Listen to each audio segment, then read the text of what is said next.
Praise the lord. మన ప్రభు అయిన యేసుక్రీస్తు నామం పేరిట మీ అందరికీ హృదయపూర్వక శుభాలను తెలియజేస్తూ ఉన్నాం. ఈరోజు నూతన కృప వాగ్దాన కార్యక్రమంలో ఈ వాగ్దానము మీకోసమే. బావున్నారా? ఇప్పటికే మందిరంలో ముమ్మరంగా ప్రార్థనలు జరుగుతా ఉన్నాయి. మీ యొక్క వ్యక్తిగత సమస్యలు ఉన్నట్లయితే వాట్సాప్ నంబర్‌కి మీరు మీ సమస్యలను రాసి పంపినట్లయితే అద్భుతమైన విడుదలను, జవాబును దేవుడు మీకు అనుగ్రహించునుగాక. ఈరోజు శనివారం సాయంకాలం సరిగ్గా 6:30కే ప్రారంభం కాబోతుంది. పరిశుద్ధాత్మ కనిపెట్టు కూడిక. ఇంకా దేవుని ఆత్మ లేకుండా మీరు ఒంటరిగా ఉంటున్నారా? నా ఆత్మ లేనిదే నా వాడు కాదు అని లేఖనము రాయబడింది. అంత్యదినముల యందు చెడ్డ దినాలు ఈ లోకములో ప్రవేశించాయి. కాబట్టి మీరు పరిశుద్ధాత్మను పొందుకొని దేవుని ఆత్మ చేత ముద్రింపబడిన వారైతే ఉగ్రత దినమందు దేవుని రహస్య రాకడ దినమందు మీరు కడబూరం రోగినప్పుడు దేవుని రాజ్యానికి ఎత్తబడతారు. కాబట్టి పరిశుద్ధాత్మ అభిషేకాన్ని పొందుకోవటానికి ఈ సమయం మీరు చక్కగా సద్వినియోగపరుచుకోవచ్చు. 6:30కే ప్రారంభం కాబోతుంది. 9 గంటల వరకు మీరు రావాలని ప్రేమతో మీకు మనవి చేస్తూ ఉన్నాం. ఆ ప్రార్థనలో పాలు పొందిన తరువాత మీ కొరకు వ్యక్తిగతంగాను, ప్రత్యేకంగాను మీ కొరకు ప్రార్థన చేయటం జరుగుతుంది. రేపు 2 ఆరాధనలు ఆదివారము అలాగే ఉదయకాలమే 7-9 మనం గుత్తి ప్రాంతంలో తాడిపత్రి రోడ్డు ఆర్టీసీ బస్ స్టాండ్‌కి సమీపంలో ఉన్న మన హోసన్నా హోలీ జర్నీ ప్రార్థనా మందిరములో శని, ఆదివారాలు జరుగుతా ఉన్నాయి. అంతే మాత్రమే కాదు, సెకండ్ ఆరాధన 10-12 వరకు Anantapur, Ballari bypass highway road, Syndicate Nagar, Ravi Narayana Reddy కాలనీకి దగ్గరలో ఓపెన్ ల్యాండ్‌లో మన యొక్క ఈ ఆరాధనలు, ప్రార్థనలు జరుగుతూ ఉన్నాయి. మరి సమయాన్ని సద్వినియోగపరుచుకోవాల్సిందిగా ఈ కార్యక్రమాల ద్వారా మీరు దీవించబడాలని క్రీస్తు ప్రేమతో మీకు తెలియజేస్తూ ఉన్నాం. అయితే ఈ రోజు కొరకు ఒక వాగ్దానాన్ని నేను మీ కొరకు చదువుతున్నాను.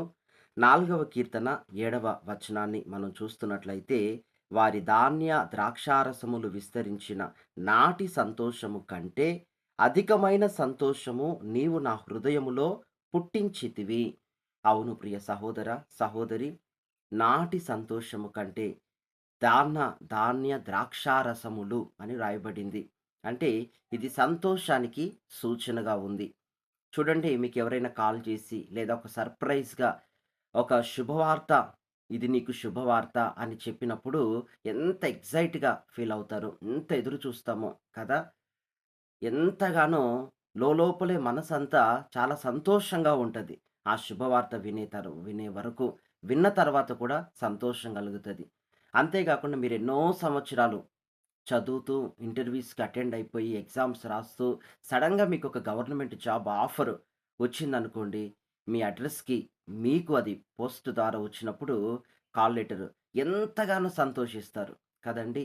ఒక వాహనం, ఒక కారు గానివ్వండి, లేకపోతే ఒక సొంత గృహము గానివ్వండి, అది మీ ద్వారా ఆ కల మీకది సాకారమైనప్పుడు నిశ్చయముగా చాలా సంతోషపడతారు. అయితే దేవుని వాక్యం అంటుంది, ఈ లోకములో ఉన్న వాటన్నిటికంటే ధాన్య ద్రాక్షారసములు ఆ సంతోషము కంటే కూడా మిక్కిలి విలువైన, గొప్పదైన దేవుని యొక్క సంతోషము మన కొరకు దేవుడు అనుగ్రహిస్తాడట.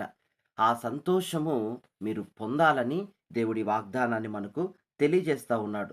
మేలు జరిగితే హ్యాపీనెస్, ఒక శుభవార్త వింటే హ్యాపీనెస్, ఒక కారు కొంటే, ఒక ఇల్లు కొంటే అదొక చిరస్థాయిగా ఉన్న కల గాబట్టి హ్యాపీనెస్.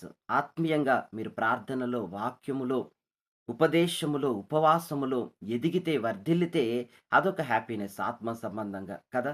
అయితే దేవుడంటున్నాడు, అటువంటి ఆత్మ సంబంధమైన విలువైన ఆనందమును, సంతోషమును దేవుడు మీలో కలగజేస్తానని వాగ్దానం చేస్తూ ఉన్నాడు. అధికమైన సంతోషమట. ఇక దుఃఖముఖముతో ఉండొద్దు. అధికమైన సంతోషము దేవుడు నీ కుటుంబముల ఎడల, నీ ఎడల, నీ ఉద్యోగ విషయములో దేవుడు చేయబోతున్నాడట. నీకు తెలీదు. కానీ అన్యాయమైన కేసు నీ మీద రాసారా? లేకపోతే అపనిందలు కట్టారా? లేకపోతే నీ తప్పు లేకున్నా సరే నువ్వు ఏదైనా విషయంలో శిక్ష అనుభవిస్తున్నావా? దేవుడు నీకు న్యాయం చేయబోతున్నాడు. దేవుడు నీకు ఆ శ్రమలో గొప్ప సంతోషమిచ్చి విడుదలనియ్యబోతున్నాడని ఇక్కడ వాగ్దానం రాయబడింది. ఒకవేళ ఎగ్జామ్స్ రాయబోతున్న బిడ్డలు, ఒకవేళ ఆల్రెడీ రాసిన బిడ్డలు, వారి జీవితాల్లో దేవుని సన్నిధిలో మొరపెట్టుకున్న ఎడల వారికి దేవుడు అధిక సంతోషాన్ని కలగజేయబోతున్నాడట. కనుక దేవుడిచ్చే ఈ అధికమైన సంతోషము ద్వారా విడిపోయిన కుటుంబాలు కట్టబడతాయి. దేవుడు అనుగ్రహిస్తున్న ఈ అధికమైన సంతోషము ద్వారా, ఈ ప్రత్యేకమైన సంతోషము ద్వారా ప్రతి సమస్యల నుండి విడుదల పొందుతారు. అద్భుతాన్ని చూస్తారు. దేవుణ్ణి మహిమపరుస్తారు. సాక్షిగా మీరు దేవుని సముఖములో నిలవబడగలుగుతారు. అనేకులు మీ సాక్ష్యాన్ని విని బలపరచబడతారు కూడా. మీ యొక్క అధిక సంతోషము మీ కుటుంబానికి, మీకు, మీ యొక్క సంఘానికి దేవుడు సమృద్ధిగా అనుగ్రహించునుగాక. మహాపరిశుద్ధుడా, ప్రేమగల తండ్రి, ఎంతైనా మీ నామము ఘనమైనది నాయనా. అయోగ్యులము ప్రభా, మమ్మల్ని మీరు యోగ్యులుగా చేసుకొని మీ శిలువ రక్తము ద్వారా, పరిశుద్ధాత్మ ద్వారా మమ్మలను ముద్రించి మీ సన్నిధిలో అర్హమైన పాత్రలుగా నిలిపినందుకు స్తోత్రం. ఎందరైతే ఉదయకాల వాగ్దానాన్ని వింటూ వీక్షిస్తూ ఉన్నారో, షేర్ చేస్తున్నారో, అటు అట్టి బిడ్డలందరి జీవితాల్లో కూడా నూతన క్రియలు దేవుని మూలముగా జరుగునుగాక. నూతన కార్యాలు జరుగునుగాక. ఈ లోకములో ఏదైతే సంతోషం అనుకుంటున్నారో, ఆ సంతోషముతో పాటుగా కూడా ఆత్మ సంబంధంగా కూడా నాయనా, ఆత్మీయంగా కూడా గొప్ప సంతోషములను, నాటి సంతోషము కంటే కూడా మరి నూతన సంతోషములు ప్రతి వారి జీవితంలో మీరు డోర్స్ ఓపెన్ చేయమని ప్రార్థిస్తున్నా. ద్వారాలు తెరవమని ప్రార్థిస్తున్నా. ప్రభ, మిమ్ములను కలిగి విలువైన ఆత్మీయ సంపదను కలిగి, ఆత్మఫలాలు, కృపావరాలు కలిగి, పరిశుద్ధాత్మలో ఎంతగానో సంతోషించినట్లు ఈ దినమంతటా, ఈ దినం మొదలుకొని ప్రతి వారి జీవితంలో పరిశుద్ధాత్మ దేవుడా, విలువైన సంతోషం, ఆత్మానుసారమైన సంతోషం, పరలోక సంబంధమైన సంతోషం ప్రతి వారిలో ఊటవలె ఉబక చేయమని, ఎందరైతే వాక్యానికి శిరస్సు వంచారో, తమ్మును తాము తగ్గించుకొని ప్రార్థనలు ఏకీభవించి ఉన్నారు, అటు బిడలందరి మీద ఈ ఆశీర్వాదాలను నిశ్చయముగా మీరు నిలపమని, నిత్య రాకడకు సిద్ధపరచమని యేసుక్రీస్తు నామం పేరిట ప్రార్థించి పొందుకున్నాం తండ్రి. ఆమెన్. God bless you. దేవుడి మాటలు మీ వినికిడిలో స్థిరపరచునుగాక. ఆమెన్.